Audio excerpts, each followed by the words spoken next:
Hola chicos, ¿cómo están? El día de hoy vamos a tener una clase muy interesante. Mi nombre es Ilse y vamos a hablar acerca del libro de Jeremías, de este personaje muy importante para muchos de nosotros. Y lo primero que vamos a hacer el día de hoy es una oración para que el Señor nos dé concentración y nos dé conocimiento y sabiduría para poder entender muchas cosas. Así es que ahí donde estás, cierra tus ojitos y empecemos a orar. Señor, te damos gracias por este tiempo, gracias por tu palabra, gracias por lo bueno y lo fiel que has sido con nosotros en todos estos días, en todos estos tiempos, Señor. Te pedimos que tu palabra llegue a nuestro corazón como una semilla y que aún tú en este tiempo le des crecimiento para que nosotros podamos tomarlo presente, Señor, en cada momento de nuestra vida. Gracias te damos en el nombre de tu Hijo Jesucristo. Amén. Entonces, ahora sí vamos a continuar con la clase del día de hoy. Muy bien, vamos a empezar con un breve resumen de lo que es el libro de Jeremías, porque como sabrás, el libro de Jeremías tiene 52 capítulos y podértelos contar de forma detallada se nos va a hacer muy extenso. Entonces, lo que vamos a hacer es tocar pequeños puntos importantes de la vida de Jeremías. Dice que él fue el hijo de un sacerdote llamado Hilcías. También dice que él era de una pequeña aldea o de una pequeña villa llamada Anatot. Eso está en Jeremías 1:1. Llamada hoy en día Anatá, porción de la tierra que la tribu de Benjamín heredó. Entonces se supone que él era judío. Jeremías permaneció soltero por una orden que le dio Jehová. Eso está en el capítulo 16, del versículo 1 al versículo 4. Eso tú lo vas a poder leer y vas a ver que te detalla con exactitud. También él fue asistido en el ministerio por un escriba llamado Baruch. Aquí Jeremías dictaba y obviamente él es el que copiaba y tenía la custodia o tenía el poder sobre los escritos compilados del mensaje del profeta. Eso tú lo vas a poder encontrar en el Jeremías 33, capítulo 33, versículo 4. También dice que Jeremías ha sido como el profeta que lloraba, era conocido como el profeta que lloraba o el profeta llorón. También dice que él vivía una vida de conflictos debido a sus predicciones, juicios por parte de los babilónicos invasores. Eso quiere decir que él vivía constantemente así, como que pendiente de lo que pasaba. Él fue amenazado y juzgado por su vida, colocado en un cepo, forzado a huir de Joacim, públicamente humillado por un falso profeta y arrojado a una cisterna. Él fue arrojado a una cisterna. Jeremías tuvo un ministerio dirigido en la mayoría de los casos a su propio pueblo de Judá. Él se dirigía directamente a ellos. Pero también en ocasiones sus predicciones o sus profecías se expandían a otras naciones. No solo él, también se expandían. Apeló a sus compatriotas o a los judíos, les pidió que se arrepintieran y evitaran el juicio de Dios por medio de un invasor, en este caso, Babilonia. Esto se encuentra en el capítulo 7, versículo 26.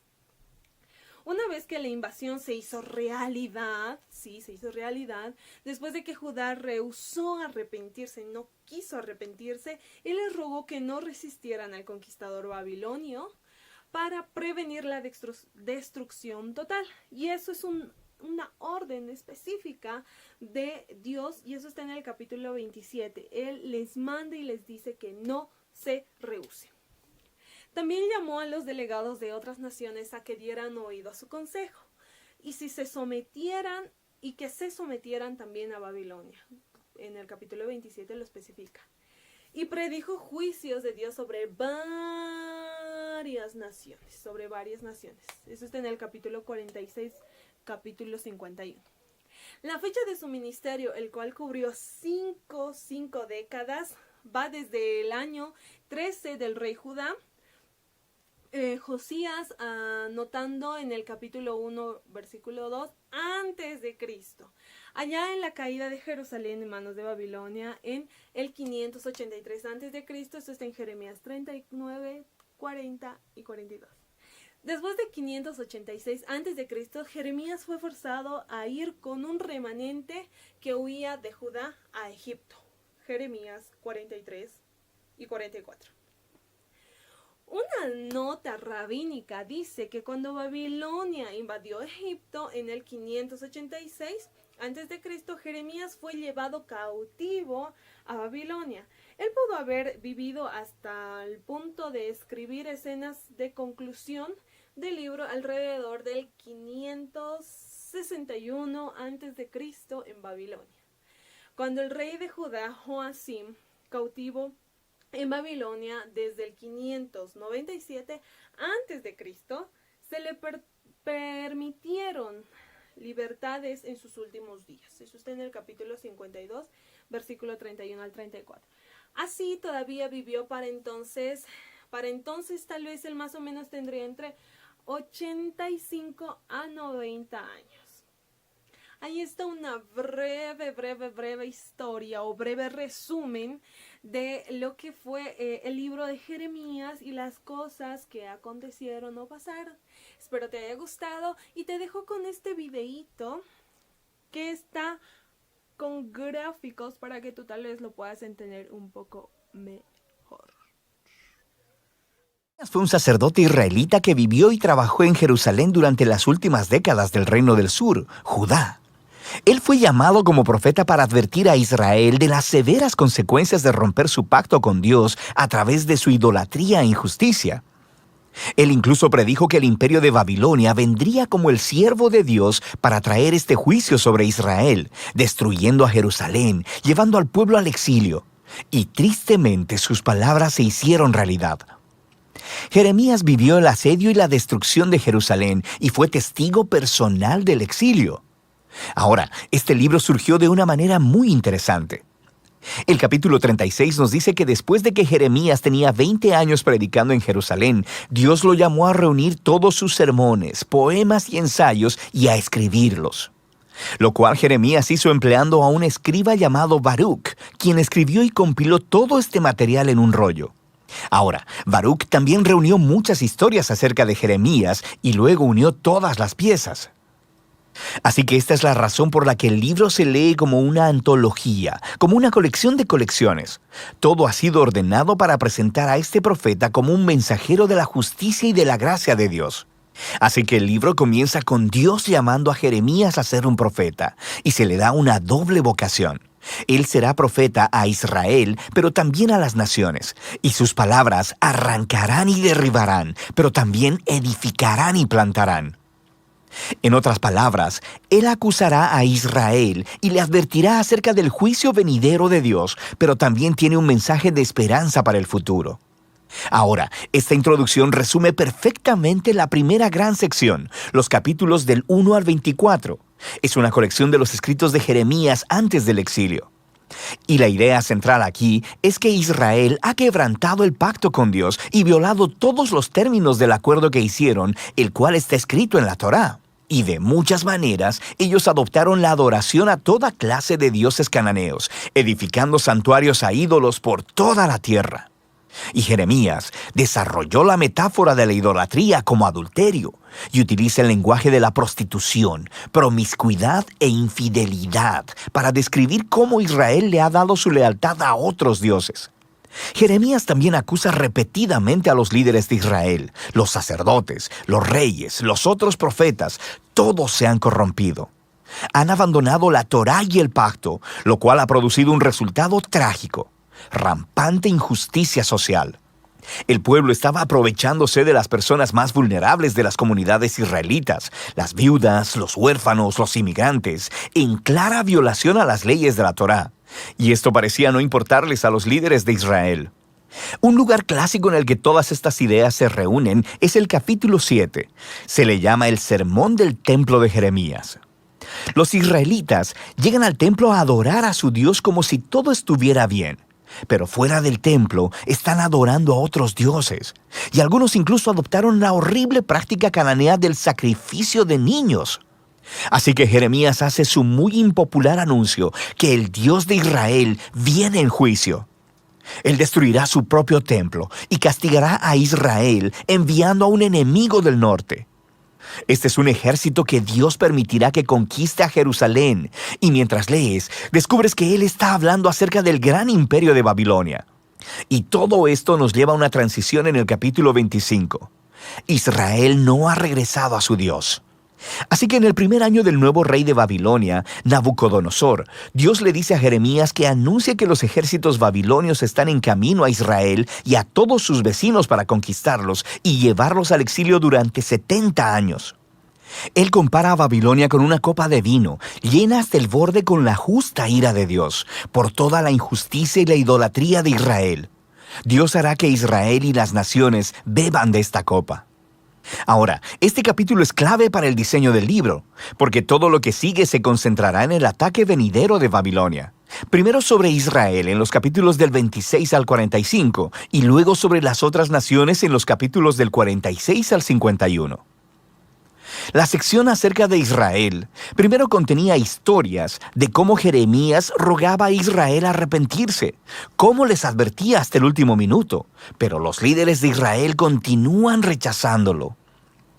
La sección concluye con una gran colección de historias acerca de cómo Jerusalén estaba siendo asediada y eventualmente destruida por Babilonia. Y acerca de cómo Jeremías fue perseguido durante todo este tiempo y eventualmente secuestrado y llevado a Egipto en contra de su voluntad por un grupo de rebeldes israelitas. Ahora, justo aquí en el centro, en medio de todas estas oscuras historias de desastre y juicio, tenemos una colección de los mensajes de Jeremías para el futuro de Israel. Él retoma la predicción de Moisés, que después de que Israel hubiera quebrantado el pacto y llevado al exilio, lee Deuteronomio 30, Dios no abandonaría a su pueblo. Más bien, Él renovaría su pacto con ellos y transformaría sus corazones. Jeremías desarrolla esta promesa y dice que Dios un día escribiría las leyes de la Torá, no en piedra, sino en los corazones de su pueblo. Él sanará su rebelión para que ellos puedan un día verdaderamente amarlo y seguirlo completamente. Así que un día Israel regresará de vuelta a la tierra y el Mesías del linaje de David vendrá. Y en ese momento todas las naciones reconocerán al Dios de Israel como el Dios verdadero. Así que estos capítulos están mostrando que a pesar de la apostasía de Israel, Dios no permitirá que el pecado de Israel tenga la última palabra. Más bien, su propia fidelidad traerá el cumplimiento de sus promesas a pesar de todo. Después de esto encontramos una gran colección de poemas acerca de cómo Dios usará a Babilonia para juzgar a las naciones alrededor de Israel. Egipto, Filistea, Moab, Edom, Amón, Damasco, Hazor. Pero luego, sorprendentemente, los poemas más largos se reservan para el final y son acerca del juicio venidero de Dios sobre Babilonia misma. Así que aunque Dios utilizó a esta nación para ejecutar su justicia, Dios no aprueba su violencia e idolatría. Así que Babilonia también estará bajo el estándar de la justicia de Dios. De manera que Jeremías denuncia también el orgullo y la injusticia de esta nación. Ahora, en estos poemas Babilonia es enorme y nos recuerda la imagen de Babilonia atrás en el capítulo 11 de Génesis. Babilonia se ha convertido en la nación rebelde arquetípica. En su glorificación de la prosperidad y la guerra, Dios entregará a esta nación a su propia destrucción. El libro concluye con una historia tomada del final del libro de Segunda de Reyes. Nos cuenta el último ataque de Babilonia sobre Jerusalén, sobre cómo destruyeron los muros de la ciudad, quemaron el templo y llevaron al pueblo al exilio. La historia muestra cómo se cumplieron las advertencias de juicio de Jeremías de los capítulos del 1 al 24. Pero luego, el capítulo termina con una breve historia acerca del rey israelita cautivo, Joaquín, el heredero del linaje de David. Y el rey de Babilonia lo libera de la prisión y le muestra su favor y le invita a comer en la mesa real por el resto de su vida. Y así es como termina el libro. Así que es un pequeño destello de esperanza y nos recuerda las promesas de esperanza de Jeremías en los capítulos 30 al 33. Dios no ha abandonado a su pueblo o la promesa de un rey venidero procedente del linaje de David. Así que, aunque este libro contiene una gran cantidad de advertencia y juicio, las últimas palabras concluyen con una nota de esperanza para el futuro. Y de eso trata el libro de Jeremías. Muy bien, entonces podemos dividir este libro de Jeremías en 9 etapas. La primera sería el llamamiento y misión de Jeremías. La segunda etapa, apostasía de Israel. Tercera etapa, Dios llama al cambio. La cuarta etapa, consecuencias futuras. La quinta etapa, profecías en juicio y para juicio. La sexta etapa, restauración futura. La séptima, llamados a obediencia, llamados a obediencia. La octava sería Israel endurecida. Y la novena, profecía a las naciones. Estas serían las 9 etapas en las que podemos dividir el libro de Jeremías para poder entender un poco mejor y que no se nos haga tan complicado, tan difícil de poder entender los 52 capítulos que tiene este libro. Espero te sirvan, espero tú puedas leer este libro porque es realmente interesante. ¿Una vez has luchado entre saber y hacer la voluntad de Dios? Si tu respuesta es sí, no eres el único. El proceso de obediencia de Jeremías revela los desafíos que vivió al buscar entender y cumplir los propósitos de Dios para su vida. Aún después de que tomó la decisión de obedecer a Dios, muchas presiones y persecuciones lo llevaron a preguntarse si había hecho lo correcto. ¿No te ha pasado alguna vez? En el proceso, Jeremías luchó con algunas de las preguntas más difíciles de la vida, interrogantes que nosotros también podemos enfrentar. No te olvides. Leer Jeremías nos da la oportunidad de adquirir conocimiento y perspectivas acerca de lo que significa servir a Dios aún en tiempos difíciles, como ahora. Nos ayuda a descubrir sabiduría cada día mientras buscamos seguir a Dios en medio de la oposición o en contra de este mundo. Su transparencia nos ayuda a ver no solo sus desafíos, sino también sus sentimientos acerca de estas experiencias. Él se identifica con el corazón quebrantado a Dios por su pueblo, y a la vez Dios se identifica con el corazón y el sufrimiento de Jeremías. Jeremías advirtió a Judá acerca del futuro juicio de Dios con discursos apasionados, a menudo bañados de lágrimas. Estas fueron palabras difíciles de decir, pero nunca fueron declaradas con dureza. Después de darte cuenta de que del dolor de Dios, mientras Él trató incansablemente de alcanzar a su pueblo rebelde y fue forzado a traer juicio sobre sus persistentes pecados. Esta es la razón por la cual, aún en medio de la destrucción inminente, descubrimos promesas de esperanza acerca de la redención futura de Judá. Este es un simple repaso, tal vez, de lo que podemos decir es la vida y la esencia de Jeremías. Y debemos aplicarla en estos tiempos. Sí, está chévere hacer videos donde nos riamos, donde podamos jugar, donde podamos hacer 1,000,000 de cosas, incluso entretenernos. Pero ahora es el tiempo donde te tienes que poner a pensar y decir, si tú y tu familia están encontrando la gracia de Dios, si están encontrando ese punto esencial donde agradamos a Dios con todo lo que hacemos. Identifícate, sé un ejemplo como Jeremías. Jeremías oraba, Jeremías pedía por ese pueblo, pero también les decía, arrepiéntete, arrepiéntanse, porque así lo dice Jehová. Y no solo se los decía, y no solo lo decía una vez, sino que los amonestaba frecuentemente, porque Dios era quien utilizaba a Jeremías para hacer eso, para que ya no pequen, para que sean de agrado a Dios. Muchas veces nosotros en nuestra familia está así. Así es que es ahora tu misión hablarles y decirles que se arrepientan y que crean más en Dios que en cuentos de amigos, que en cuentos de vecinos, que en cuentos de la televisión. Que se enamoren más de Dios. Ese es nuestro propósito.